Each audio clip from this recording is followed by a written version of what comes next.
I first see it as soul language, and it's speaking to me rather than I'm looking at something that's created visually or formally or whatever art history books talk about.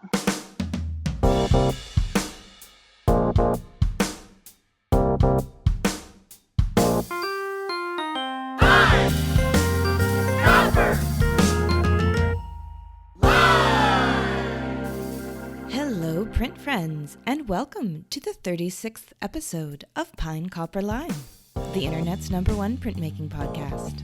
I'm your host, Miranda Metcalf. You may have noticed that this episode came along a little bit sooner than usual. As my way of showing you all love in the time of Corona, I'm going to be releasing an episode every week, just to help make us feel a bit more connected in our time of social isolation and online printmaking courses. And speaking of feeling more connected, I'd love to give a shout out to a PCL sponsor. That's the Print Council of Australia. They're a not-for-profit member organization that promotes contemporary Australian printmaking, including artist books, zines, and other works on paper. They also publish a quarterly art journal called Imprint, which is one of the few publications worldwide dedicated exclusively to the graphic arts. To learn more about the Print Council, how you can join, or submit to Imprint, see their website at printcouncil.org.au. Printmaking forever, shun the non-believers, join the party. But maybe through FaceTime for the next little while.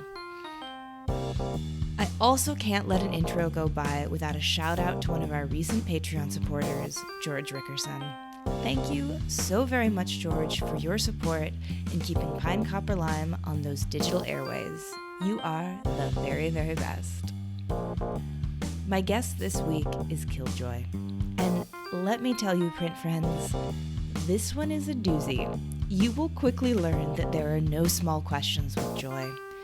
We recorded this interview right when I was in the middle of the bushfires here in Australia, so there's some talk about the chaos going on around me at the time, but upon re-listening, I realized that it truly could not be more applicable to what's going on right now throughout the world. Our chat together is a bit of a heavy hitter. We talk about the systems in place that attempt to make us consumerist zombies, end-of-life care, and the destruction of the earth, but also the incredible transformative power of art, the mind-expanding experiences of travel, and little children in Honduras befriending a frog in one of Joy's murals. So sit back, relax, and prepare to go on that inward journey with Killjoy. Hi, Joy. How's it going? Hi, it's going good. How are you? I'm good. Thank you so much for joining me. I am really, really looking forward to talking with you. Oh, thank you. Likewise. Yeah. I've known your work for a few years now, and I've always been really, really drawn not only to your aesthetic, but your content. And I love how your work is so beautiful, and I feel like it gives just enough to add a bit of mystery as well. So I am thrilled to maybe unpack some of that mystery with you here today. That's beautiful. Thank you. Yeah. But I'm hoping kind of before we dive in, if maybe you could introduce yourself a little bit and tell us what you do as an artist, just so if anyone isn't totally familiar with you and your work, they get a little bit of an overview before we start talking about some of the bigger ideas. Yeah, so my artist name is Killjoy. I go by Joy. Joy is actually my real name, and Killjoy is a play off of my birth name. I make prints and paint murals. I'm interested also in sculpture and puppetry and textile work. But my main medium right now is working with prints and painting. So when you were growing up, can you tell us a little bit about that? And if you were always an artsy kid, or did you go to museums, or how did art fit into your life as a small person? Well, I grew up in West Texas, in Odessa, and There isn't really a lot to do out there. West Texas is just flat desert for the most part. And there's not a lot of museums, there's not a lot of art, there's a lot of sky. So if you're in West Texas, when you look out into the horizon, it's about 95% sky. Wow. And I was really influenced by that. I was always craving to be outside.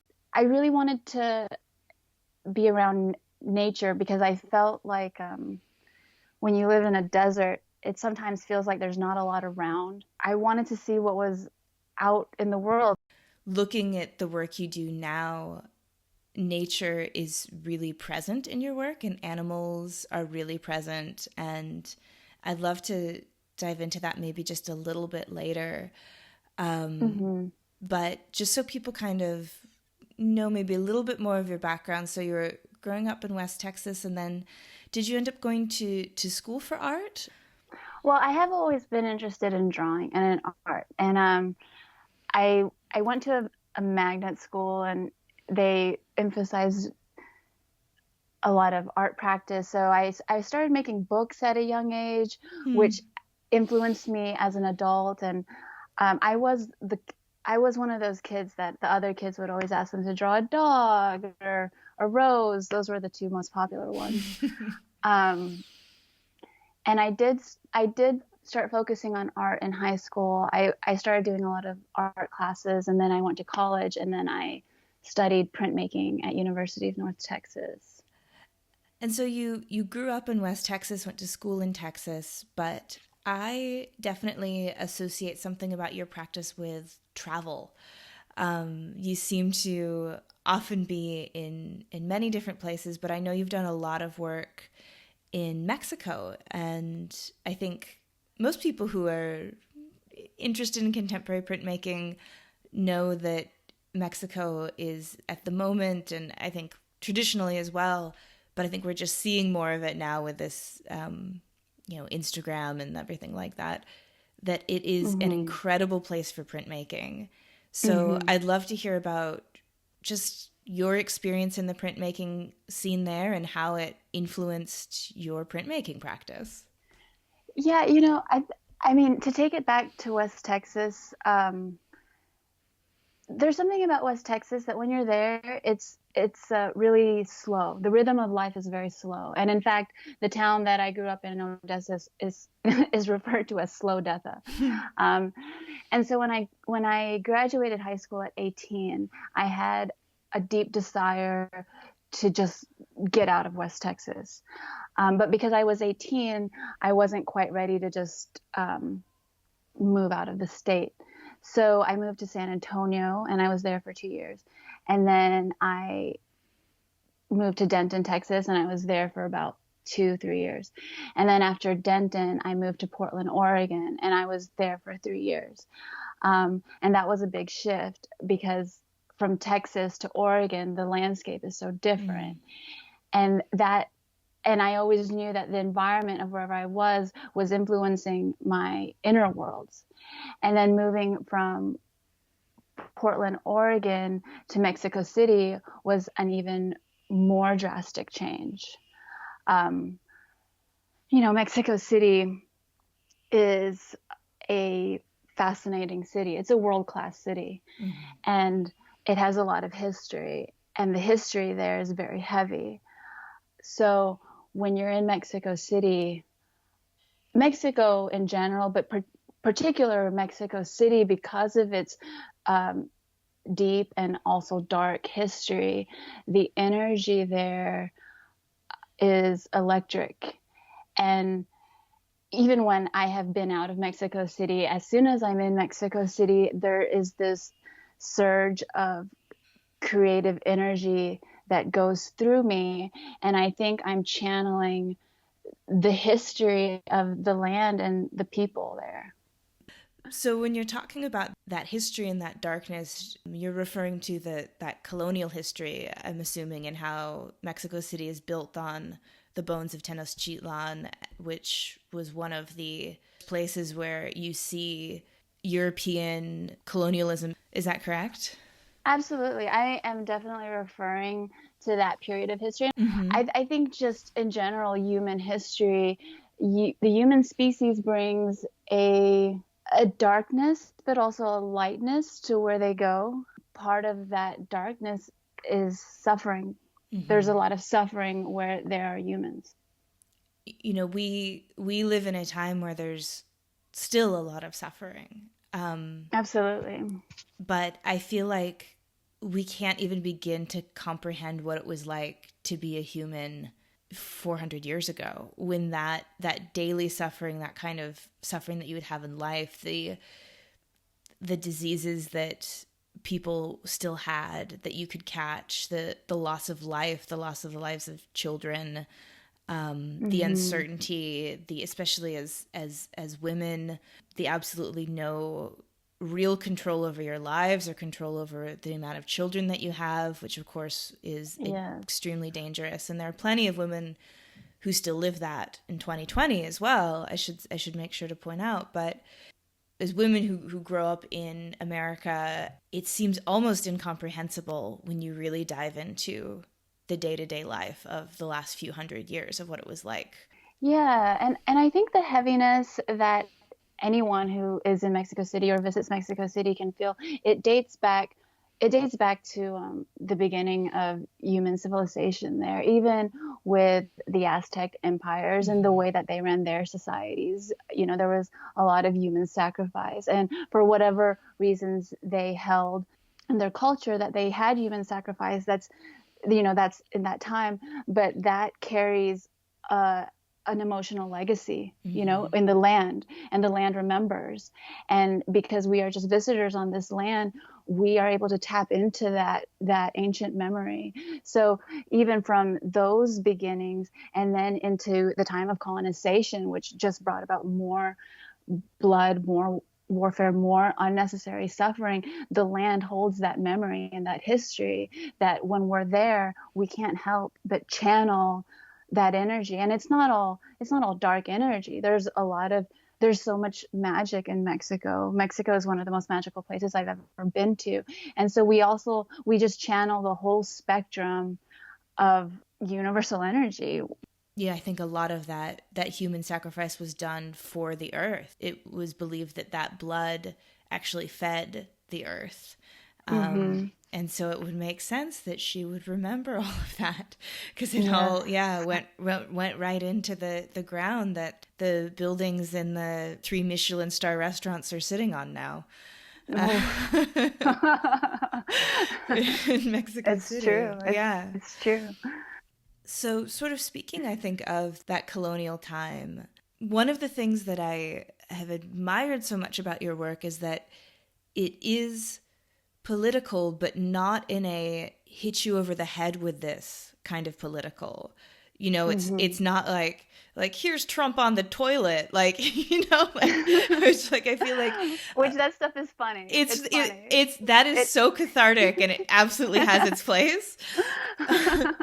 But I feel like the way you use kind of visuals to be political has a subtleness to it. And one of the ways in particular I was thinking about your figures that show up that have their faces in their chests. And that is, of course, the way that Europeans for hundreds of years thought that people looked like who lived in parts of the world they hadn't explored yet, who these sort Hmm. of wild men, quote unquote wild men.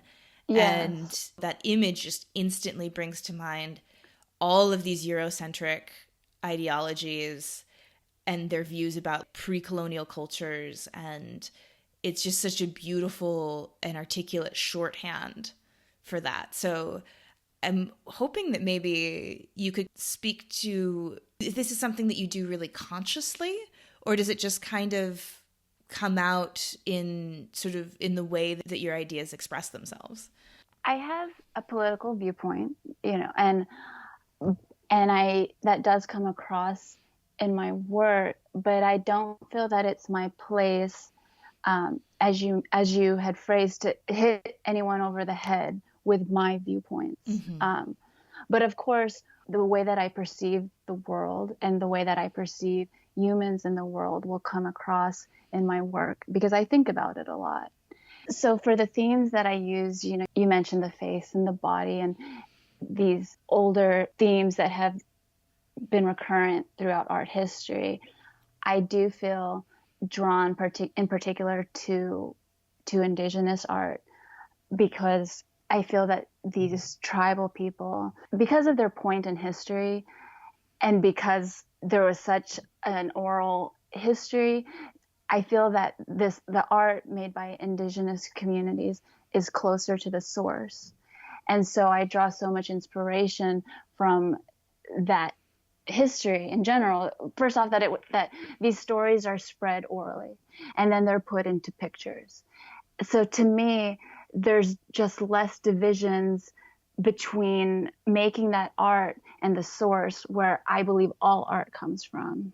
What it sounds like to me you're speaking to is one of my absolute favorite aspects of art, which is its ability to get into the intuitive and to get into half-remembered histories and feelings and really bypass this analytical black and white. And it's just this super narrow slice of the human experience that we've all been socialized into, people who've been raised in, an American educational system. And art and visual culture can bypass that. When I look at this art, I don't even call it art, I call it soul language, because as you said, it speaks to intuition, it speaks to feelings. And human feelings are some of our greatest teachers, and there's such a stigma to having feelings. But feelings and intuition exist anciently within us. And so when I look at art that speaks to me, it doesn't register in my mind as art. I first see it as soul language, and it's speaking to me rather than I'm looking at something that's created visually or formally or whatever art history books talk about. This idea that feeling is somehow not a legitimate form of knowledge is so unfortunate, and it's something that we're fed, and I think particularly as people who are socialized female get fed. Don't be emotional, you're being irrational. Don't annoy men with your emotions is definitely a message that we not only receive from society, but we give it as advice to each other. Like, I know you're upset with him, but guys don't like crazy chicks. That kind of attitude. That's language that tells you to ignore your intuition, know? And definitely as women living in this society, we do get told to shut down our intuition a lot, daily, The spectrum of emotions are so wide, and there is a stigma against darker emotions. But yet in my life, my greatest teachers have been the emotions of grief, despair, fear, and especially anger. And I feel that these things they're expressed so beautifully through indigenous art. And the way that it translates, it may translate from a place of anger or a place of grief, but when it's actually laid out, it's transformed. That energy is transformed. That emotion has taught the lesson that it needs to teach. It completely shuts down this narrative that I feel like is very 21st century American, which is the ultimate goal is to never feel bad ever. That's what a good life looks like. Which is crazy. Yeah. I mean, but that's just not the human experience. And we're not, living this short life here on this beautiful earth to just experience the good things, because how can that even exist without the darker side of things? And so this exploration of emotions, of intuition, of inner world, that blends with my political ideology. And it just comes out to what it is on what you see on paper. And so when it comes to some of the specific imagery you use as well, you draw on your personal cultural background, which is Filipino. Is that correct? Definitely. So I did start my, I guess you could say, professional art practice in Mexico. And I was heavily, heavily influenced by the graphic culture of Mexico, which is deep and strong and intense. And Mexico and the Philippines, they share a bond. They were both colonized by Spain, and there's a lot of similarities between Mexico and the Philippines. So I've talked about this before. I've lived in Mexico City for 6 years, and there's a difference between living somewhere and reading about somewhere. So if I'm in the US and I am studying Mexican art, Mexican history, it's going to be very different experience than if I lived in Mexico and never even go to a museum. My understanding will be more full when I live in that culture. And I'm bringing this up because I've lived in Mexico. I'm familiar with Mexican art, Mexican culture, and as opposed to the Philippines, where my family is from the Philippines, my roots, my blood are in the Philippines. I've visited the Philippines a handful of times, but I've never lived there. And that has always weighed heavy on me because I am so invested in connecting to my culture, yet I have not lived there. It drives me to research, to explore Filipino history, especially pre-colonial history when it would not even be considered the Philippines. So I think part of that bringing Filipino culture, Filipino themes, Filipino folklore into my work is this desire to explore where my bloodline comes from. Do you think that you'll have an opportunity to live there? I have thought about this a lot. Yeah. And I would like to spend extended amounts of time in the Philippines for sure. The way that the world is moving right now, I find it difficult to settle anywhere. And that's where I am currently. I am not settled anywhere. And the idea of settling on an island when our world is expressing so much turmoil is a little scary. But of course, I do want to spend extended periods there. That's really interesting that you said being on an island would be a bit scary. I would almost think that it would be the opposite. You could cloister yourself a little bit on an island from all of the turmoil, but maybe that's where the scary part is. No, that's the dream. I mean, my dream is to be, on a Philippine island. There's hundreds, and to be on a Philippine island and in my hut that I made myself, just working on art. That would be the dream. But then I'm also confronted with global warming and the fact that Philippines is one of the fastest disappearing places on the planet, and that the Taal volcano just exploded a week ago, and all neighboring cities are covered in ash, and just the realities of the destruction that the world is expressing that ultimately expresses the destruction within ourselves as well, since we are just another expression of the world. Even to that idea, there's a light and a dark side of it. We are burning ourselves, and we are just pining for war and more and more and more. We are overcome with the infliction of greed, and that is definitely damaging the world. And we're using verb to burn, which is interesting because while we are burning each other, we are burning the world. Ultimately, fire brings about birth. Fire destroys, and in destruction and in death, there comes birth. And so I'm hoping that right now, the world feels crazy and scary, but hopefully we're also coming on the dawn of a death of the old and a welcoming of the new. You just gave me full body goosebumps, Joy. I love what you're saying so much because it is so easy to get pulled into this narrative of the immediate. And seeing here in Australia, Tim and I have been relatively safe with everything going on, but we had a day a couple of weeks ago where there was so much smoke in the air that you couldn't see across the street. And so we spent a day I think it was actually just New Year's Eve, which is just a dark way to bring in that change. And we we spent the day holed up in the house with rags stuffed in the cracks and Mm-hmm. with our housemates with the news on, just waiting to hear if there was a fire near us. We had bags packed to go, and you're just sitting there waiting and like looking at this dark orange sky, and Mm-hmm.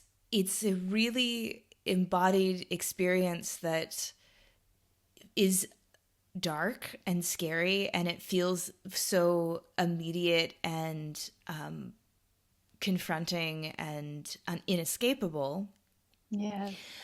But when Tim and I were talking about how sort of scary it is, one of the things I was like, well, really the worst thing that happens is we all die.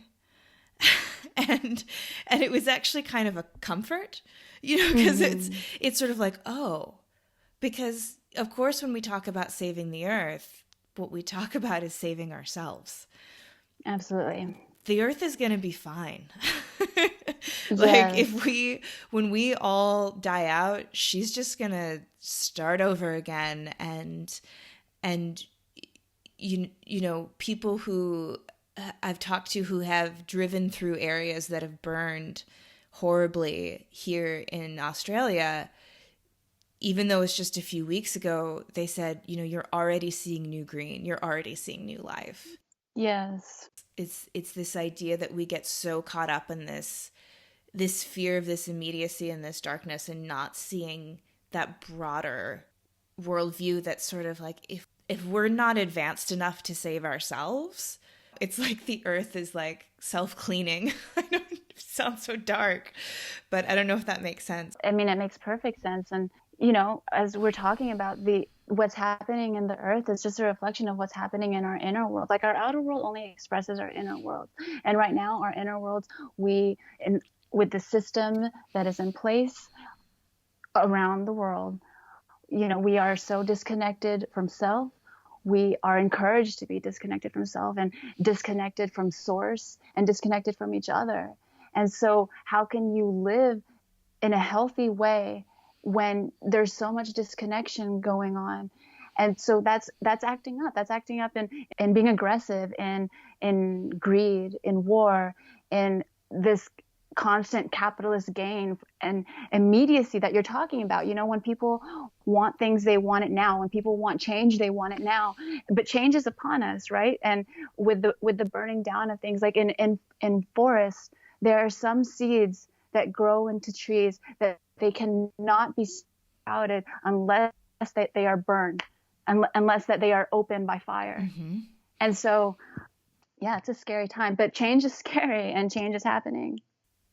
Yeah, that it's this is just the image that came to my head. In tarot cards, the card of Mm, death isn't a mm, bad card. It's not, mm-hmm. it doesn't mean doom and destruction. It just means change. Yes. uh, Absolutely. I don't view time as linear, and so that means that I don't view birth and death as linear. Following death comes birth, and Mm-hmm. oh God, there's so much dying around us, which is scary. It's scary, um, but I think it's important within that fear, like within the political and the social and the environmental instability, to keep in mind this idea of what a brighter future can look like. We have to have that in mind. We have to have something that we grow towards and not just act out of fear of what's burning around us. And I think that decisions that come from fear that are based solely on kind of a animalistic self-preservation, which is inherently selfish as well. And that Mm, if you don't have that hope and that wider vision, yes. that's when you see people shoving other people out of the way so they can get in the lifeboat, Yes. but on a global scale. Yeah, and that comes back to a previous question with talking about how my political ideology comes about in my art. It's that, the Trump sitting on the toilet, that stuff is funny, and we need knee jerker art as well. Mm-hmm. We angry art can be cathartic to look at, but on the other side, we also need an idea for a brighter future. We need an idea of what a brighter future can look like and how to construct it. And that that stuff comes before this modern time. That stuff comes from the source. And so that's where my symbols come from, and my themes and my ideology also comes from. So I mix these themes of found from source with my political ideology, and I prefer it to be uplifting as opposed to doomsday. I can definitely see that in your work when you say it so explicitly, because it's not over the top optimistic peace and Mm-hmm. love, sunshine, No. lollipops and rainbows everywhere. uh, but it does have a lightness to it as well. It accepts the darkness and shows a bit of lightness, I would say. Oh, thank you for saying that. That's something I'm working on in myself, is to embrace both the lightness and the darkness, and in that embrace to find the balance between the two, because you can't lean too much into one side, because you have to feed all parts of yourself. That's what makes you a full human being. Mm-hmm. Yeah, and that idea, as you said before, of there can be no light without dark. Hmm. It's if you existed in a state of happiness completely, you would never know that you were happy. And Absolutely. Yeah. you Nor could you transcend to deeper levels of satisfaction and contentment mm, and true joy. If you don't have something to challenge or to juxtapose against, how could you even transcend into those deeper layers of knowing? absolutely, and it's that classic story of the Buddha. You know, he's raised in a palace and he Mm-hmm. never sees. Yeah. He's cloistered from death and illness and old age. Back when he was just Siddhartha, and he had Mm-hmm. to leave the palace to come to understand the complexity of human experience and eventually go on the path to enlightenment, is to understand that. So Well, I love that you bring up Buddha, because I am reading Siddhartha by Herman Hesse right now, and I've read it. This is my second time reading it. It's just such a beautiful book on the journey of life, and you're saying, like, when he was just experiencing being rich, and then he had to go to the other side. So he went all the way to the other side, um, and had nothing, had no possessions, and then he went back again, and to the middle, and you just kind of go to one extreme till you find your balance, and that's what the world is doing right now. to use American politics as a microcosm, we finally get a person of color as the president. Mm-hmm. And Yes. then, oh, Uh-huh. it seems, oh, that rubber band Yeah. snapped back, you know? Oh yeah, It's definitely. hopeful that it's the swing of the pendulum. And each time it swings one direction, it has to come back. It can't forever continue. Like gravity will pull on it, and maybe over time, just like a physical pendulum, it eventually will rest in the middle. You know, I think you're absolutely right. I think, like, if we've seen the trajectory of precedents throughout history, it swings one way, and then it swings the other way, and then it swings one way, and then it swings the other way, and then everything that was established beforehand gets wiped out, and then again and again and again, and then this kind of fruitless history is just repeating itself. So I I do think in the coming times, like the rubber band will snap, the pendulum will swing one way, but I'm kind of hoping that the pendulum just collapses in general. I think, wouldn't that be, yeah. Like, if we could just stop the ride and get off, that would be the Yeah, ideal. can we just like wipe everything off the table? I'd love to ask you about, after we've just kind of done this deep dive on humans, I want to make sure that I have time to ask you about nature and animals and the place that they take up in your work. I've mentioned some teachers throughout this conversation, and one great teacher that I've mentioned is grief. Grief has been a great teacher to me in my life, and the greatest teacher perhaps of all is Earth. Earth has so much to teach. When we look at Earth, when we look at the microcosms of Earth, we can see the whole universe reflected back in an ant colony. I love ants, for example. Whenever I am feeling overwhelmed by what's going on in the world, or by my own inner world, or it's nature that I turn to. So you step out into nature, you take a walk, and you can't really be in nature and be angry. And if you do enter nature angry, it subsides because you see your place in the greater scheme of things. Nature is the greatest teacher. And so when you have such a great teacher, and there is no perfect teacher quite like Earth, you honor Earth by expressing their teachings. So, I'm interested in herbal plants and medicinal plants. I just did a whole mural featuring psilocybin mushrooms because they are a beautiful teacher. And unfortunately, in the U.S., those kinds of teachers, the plants of power, have such a stigma, which is really unfortunate for people who believe in that, or who have not been educated further, because those plants have so much to teach. I mean, if you can go into a botanical garden or a curated garden, it's really difficult for me to be in gardens. It actually kind of it irks me out a lot to see such manufactured environments. But if you can appreciate a garden in Versailles or wherever, then you can also have an understanding that the whole wide world of plants, that all of them are teachers. All of them have something to offer and knowledge to offer you can't find in a manufactured world. One of the areas of the world that I'm really interested in is end-of-life care. I just always have been.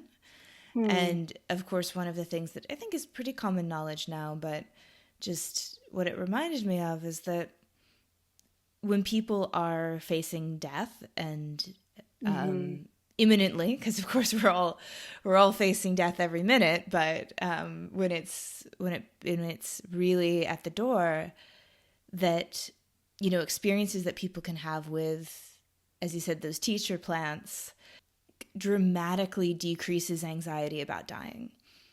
Yeah. Because people who take them, and then particularly with some sort of a guided experience. Oh, absolutely. Yeah, like with some kind of a shaman or a guide, the anxieties they have about leaving this narrative of I am my body, time is linear, I am only me, all of these things that it can kind of deconstruct and shatter that ego of this self.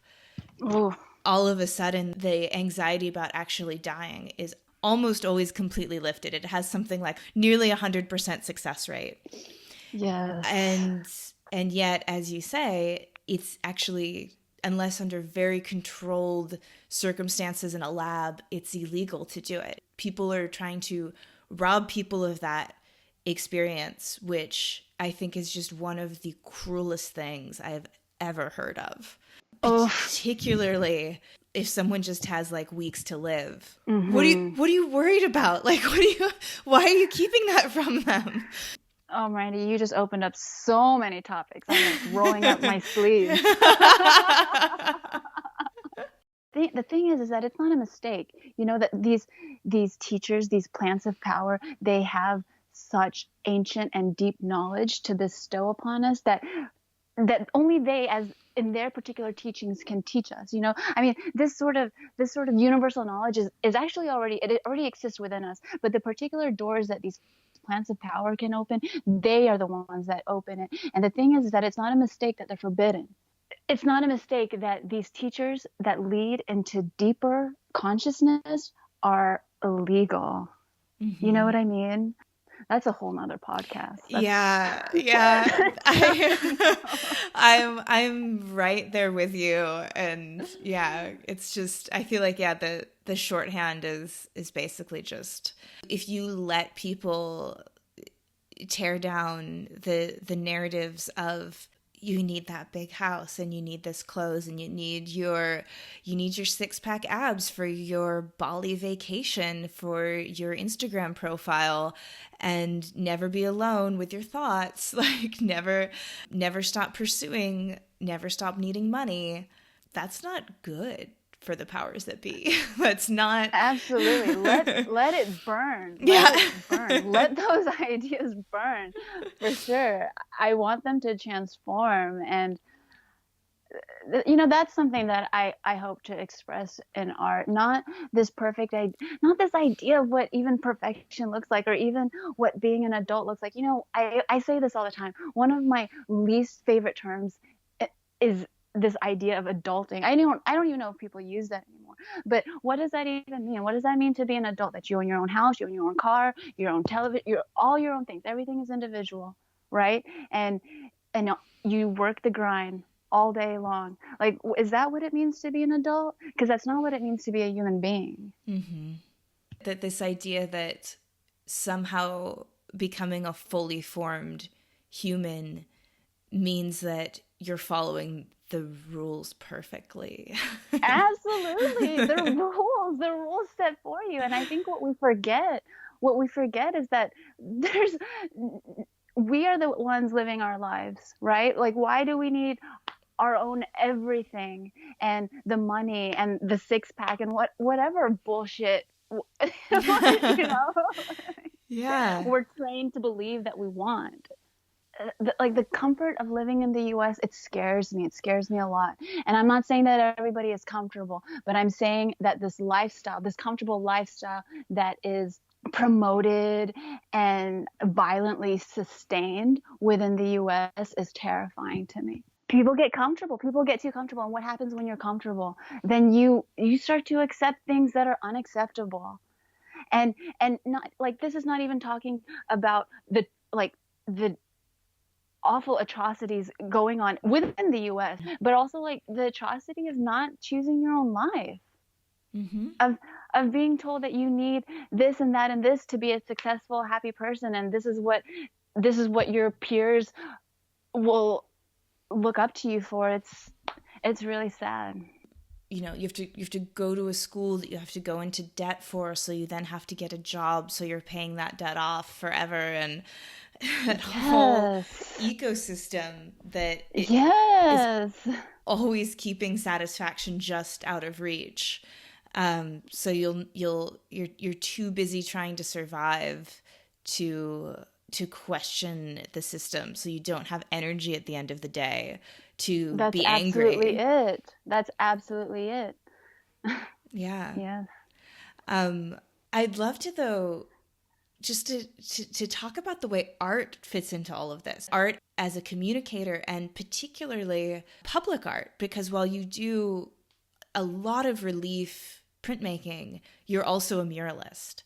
While prints are so personal, you hold them in your hand, you keep them in a drawer, you hold them close to your face. I just love to hear you speak about working also on these kind of big public forums. Going back to my greatest teacher in life, which is Earth, something that Earth has taught me as being the creator of everything is just that, is to create. And to create is a godly act. And when you create, it is a expression of your own divinity. Creation is godly. Mm-hmm. That's why mothers are so divine, really. I don't know how else to put it. They're goddesses, because that is one of the ultimate forms of creation. And so art is a mimic of that, is a mimic of the great creator, which is Earth. And so I bring that up because of something you first said about why we even make art, right? And what brought me into public art is kind of the similar thing that brought me into printmaking. You know, when we talk about printmaking, you can't talk about printmaking without talking about printmaking community. Right. And that's a really beautiful coexistence between printmaking community and the actual printmaking medium. And the same can be true for public art. So what brought me into public art was the community, and I really love the people who are getting down on the streets, because just like printmakers, you know, they have something that they want to express and they just do it. And I really love that self pace, that self taught practice of just wanting to get down and do it because you want to, not because somebody is telling you that you have to do it, not because you even learned it in school. And I definitely have my own thoughts on learning art in school, but that is one thing that has drawn me into public art. It's people without any formal education that just want to express something, anything, you know. And what's so beautiful about public art is that it's a disruption in the regular programming of buy, consume, right? Because when we look out into the cityscape, what do we see? We see billboards, we see ads. Like, we just, everywhere we look, we're constantly being told that we're not good enough, that we need to buy something to be good enough. Oh, just kidding, you're not good enough again. And then the cycle continues. And what's so beautiful about public art is that it's not about that. It's not about consumerism. It's not about selling you some bullshit product. It's just, you know what? As simple as somebody wanting to write their name on a wall to just show that at one point in life that they existed. Like, that is why I'm so drawn to public art, because it is a disruption in the regular fucked up programming that we receive. And so when I do think about what I want to put on a wall, it's not that different from what I think about when I want to carve, because ultimately the themes that I like to talk about are cultivating your inner world, taking care of your outer world. And so that comes across in both the prints and the murals that I paint, for sure. Mm-hmm.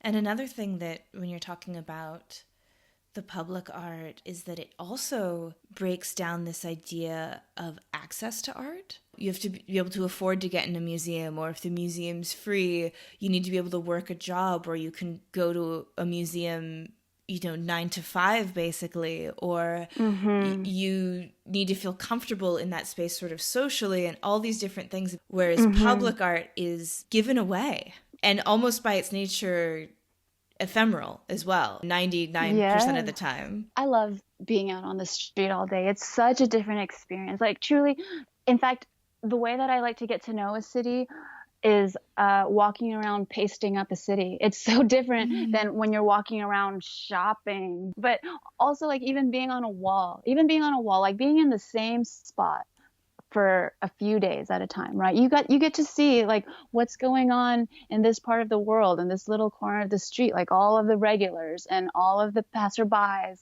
and the different interactions that go on and how people receive the art. And, sometimes it's not going to be received well, and it's in that person's power to go over it, to spray it up, pour a bucket of paint on it if they want, whatever.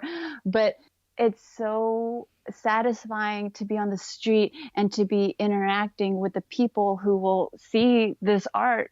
One of my favorite memories, perhaps for my whole life, I think I'm going to remember this, is when I was painting in Honduras. We were traveling from village to village in the mountains. We were traveling with this indigenous organization. And one of the walls I painted was on the side of an elementary school. And so the whole day while I'm painting, the kids are coming through and they get to just talk to me and ask me, what is that? I was painting a planet with a river running through it, and there were frogs along this river. And the reason why I was painting that was because in this community called Rio Blanco, they were protecting the river and from big government intervention projects. And the river for these indigenous communities is their way of life. And if you dam the river, then you dam their way of life. And so while I was painting this, the kids would ask me, like, what do the frogs represent? Well, frogs represent life, and they are bringers of life. And that's also what water represents. And, when I was finally finished with this mural, one of the most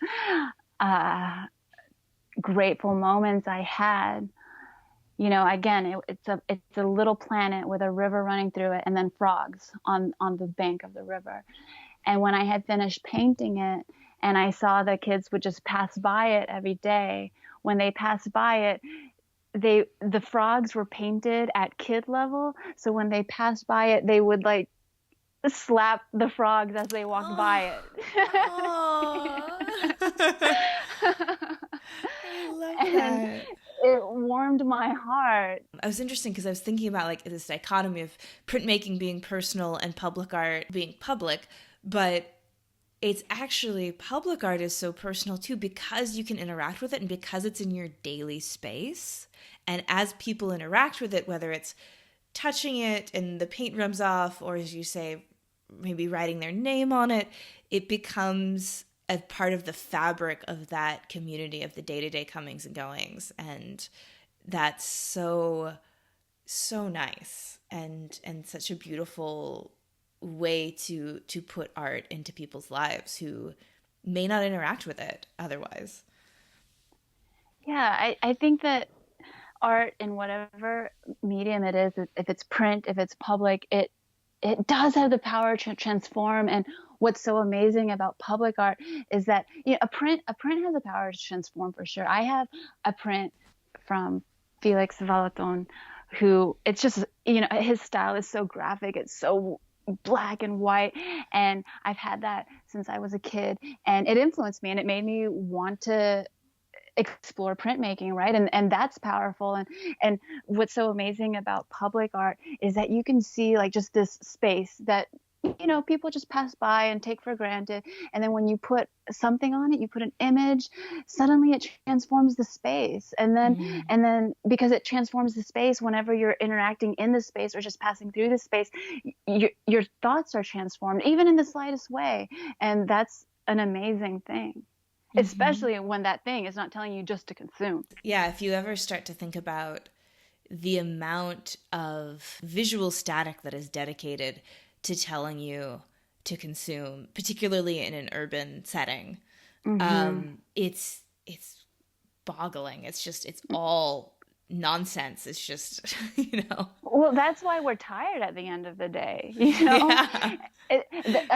That all of it is so deliberate. And that's what, like, the reason why the plants of power are illegal. The reason why we walk through a city, and why are we so exhausted? Why are we so exhausted? Because everywhere you turn, you're being told to consume. Oh, I'm sorry. This could be like a whole nother talk. It's really easy to get into. Yeah. Yeah. But I think the core of this is this really profound and simple idea that I've never actually come to before, which is public art and art in general is really so unique in that it is visual stimulus that's not an advertisement. Absolutely. And it's so rare.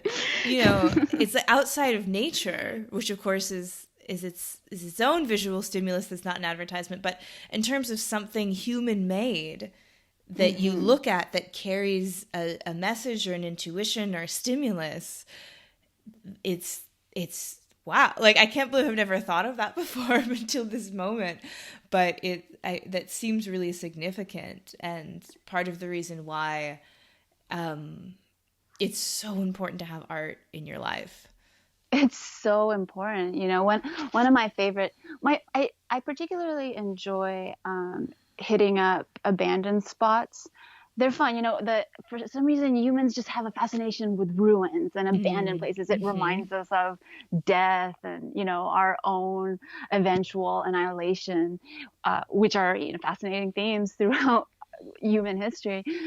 But my hope for interventions within an urban environment is that, even if it doesn't have a message, or if it's political or whatever, even if it's just for the sake of being pretty, my hope is that it provides sort of a break from the normal programming, that even just like a fucking space to breathe, in this super oppressive system that we live in.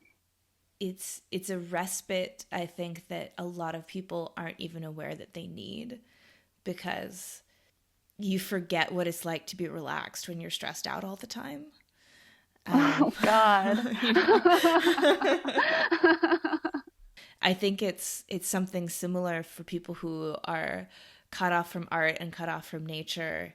They're just in this heightened state of anxiety and consumerism and image and greed, and it's just we're so dumb sometimes. Like, humans are so dumb and so smart at the same time, but we can just so easily forget what it actually is just to be a human without all of those trappings. I agree with you, and I think it's important to remember that we are smart, we're divine, we are expressions of the entire cosmos. What is more complex, complicated, and beautiful than that? But it does not serve the powers to be if you recognize that.